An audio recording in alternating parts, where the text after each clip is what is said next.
আসসালামু আলাইকুম রহমতুল্লাহ। যে আমার পাখিরা সব এখন রেস্ট করতেছে। এই ইয়েলো রিংনেক দুইটা বাইরে নিচে কাছে যায় না, দূর থেকে দেখে। আর কোনুরগুলো তো ভিতরে বক্সে। আর এদের বেবি তো বিশাল বড় হয়ে গেছে একটা। আমার টিয়া ওর লেজ সব পড়ে গেছে। আর এই পাজিটা কি করছে,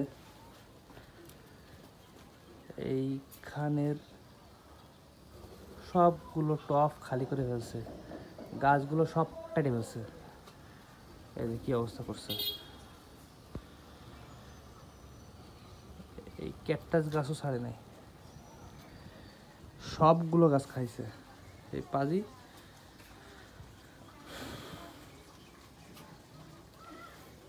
এই টিয়া,